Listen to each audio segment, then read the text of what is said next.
Okay, let's unpack this. For this deep dive, we're digging into an excerpt from an MP3. It's titled "Get Ready, IRS Puts Crosshairs on Every American Without Obamacare." Comes from the Next News Network. That's right. And this specific piece, it's really focused entirely on claims about what the IRS is supposedly doing. Right. The target, according to the source, is individuals, specifically concerning the Affordable Care Act, Obamacare, and that individual mandate penalty. And our mission today, well, it's pretty straightforward. We're going to explore, try and understand the claims made just within this specific source material. Right. You want to look at what the speaker's actually saying about the IRS targeting folks paying the penalty, how they frame Obamacare, their views on privacy, enforcement, health policy. And as you hinted, there's this, well, pretty unexpected turn in the content later on. Yeah, definitely unexpected. So yeah, we'll go through the key points, the arguments presented right there in the source. Yeah. It's all about understanding what it says, how it frames things, not bringing in outside stuff, not taking sides, just laying out the message from this specific audio. Okay, so what's the absolute core assertion, like right out of the gate in this clip? Well, the main claim, and the speaker attributes this to reporting from the Washington Times via WorldNet Daily, is that the IRS is using its files, its data, Okay. to push, or, well, the speaker quickly changes it, to force more people to sign up for Obamacare. That's the central idea. Force is a strong word there. And who exactly, according to this source, is supposedly, in the crosshairs? It's painted very broadly. Every American who does not have Obamacare. But then it narrows slightly, highlighting those who are currently paying the tax penalty. The ones who opted out and paid instead. Exactly. And the source sets this up by calling Obamacare gun barrel health insurance. Yeah. Yeah, because, in the speaker's words, it, quote, forces you to buy health insurance. So that framing, right away, tells you a lot about the speaker's perspective on it. It certainly does. Gives us a clear sense of where they're coming from. So, okay, how does the source claim the IRS is actually doing this?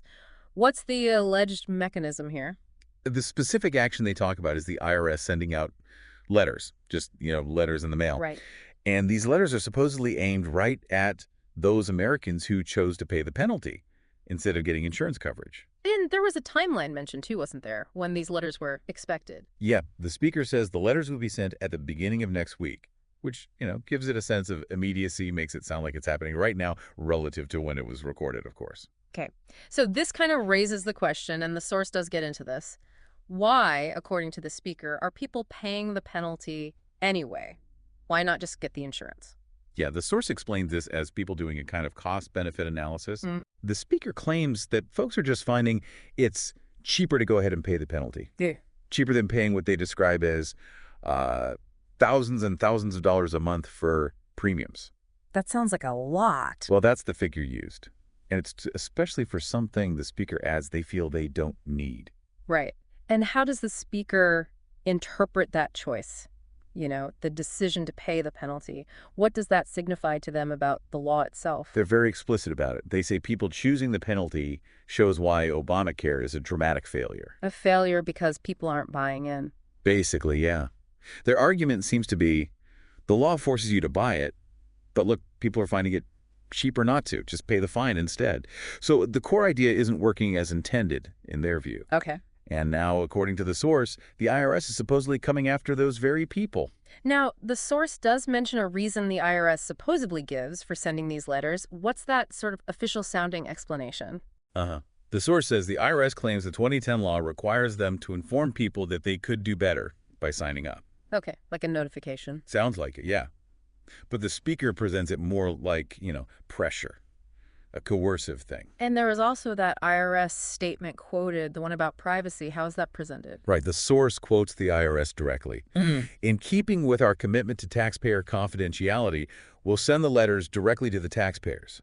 Under no circumstances will we share the identities of these taxpayers or any other protected taxpayer information with CMS or any other entity. CMS being Centers for Medicare and Medicaid Services. Exactly, involved with health programs. But what's really notable is how the source reacts to that privacy statement. How so? I mean, it sounds pretty clear, that promise. How does the speaker and the source take it? With immediate deep skepticism, they basically ask, does that promise even matter? Yeah. And they strongly link it to alleged past IRS actions, claiming the IRS would isolate nonprofits, like 501c3s, shut them down, cause delay, referencing those controversies. So, using past allegations to cast doubt on this current promise. Precisely. It serves to undermine the credibility of the IRS's statement within the narrative the source is building. Got it. So, getting one of these letters, even with that privacy promise attached, how is that characterized by the source? What's the feeling it's supposed to evoke? It's described in really strong terms, Mm-hmm. like a threat, something designed explicitly to make the average person terrified. Wow. Yeah. The speaker just frames it as a government using the IRS to enforce Obamacare. Plain and simple. They even mention a previous report they did, referencing an IRS commissioner quote from back on October 31st, suggesting, this is new, it's part of a pattern they see. You can definitely hear the strong feelings coming through in that description. Let's shift a bit to the broader criticisms of Obamacare and the political stance that comes across in this source material. What does the speaker claim about the law's impact on families? The language gets very intense here. They claim families are being destroyed. Destroyed. Yeah, because in the speaker's view, Obamacare is sucking the lifeblood right out of their paychecks.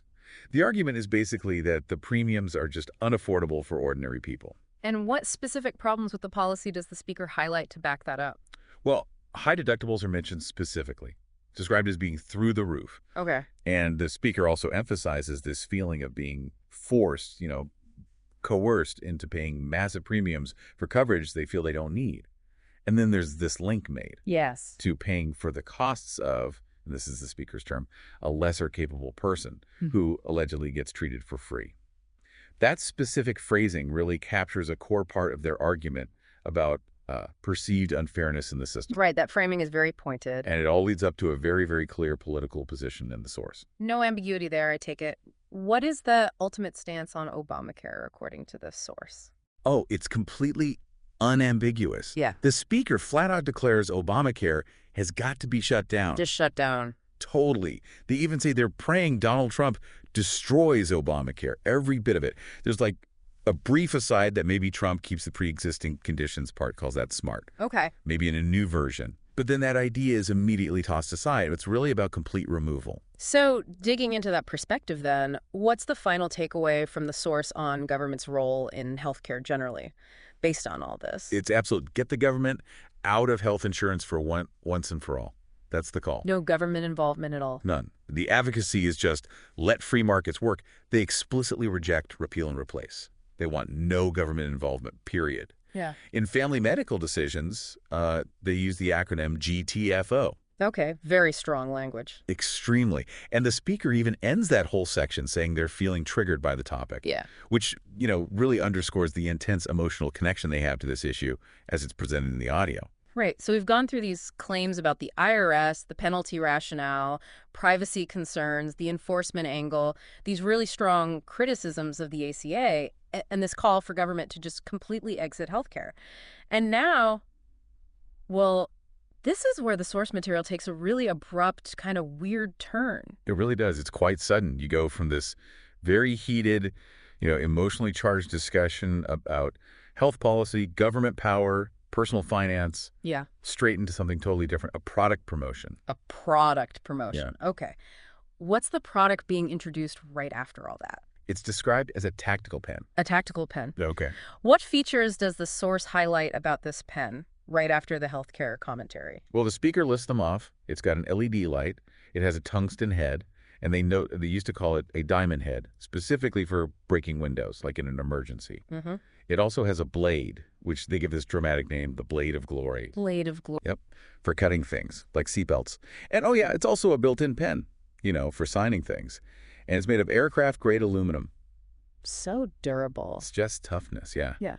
The whole shift in focus is just really striking, going from big political critiques to, personal tactical gear. How's the pen described in terms of looks and cost? The speaker says it looks like a beast. Oh. So, sounds intimidating, but also that it's quite affordable, making it seem both tough and, easy to get. Accessible, right. And what's the call to action? How do you get this pen? Simple enough. The speaker tells the listener there's a link in the description of the audio. Click that to get the tactical pen. Okay. And finally, what are the closing remarks? After the pen pitch, how does the speaker wrap up this whole excerpt? Pretty standard outro stuff, actually. Yeah. The speaker mentions Gary Franchi and the Next News Network by name encourages the audience to share the report on social media. Get the word out. Yeah, and asks them to subscribe for more videos. The usual calls for engagement and spreading the content. Yeah. Okay. So let's wrap up this deep dive into this particular source material.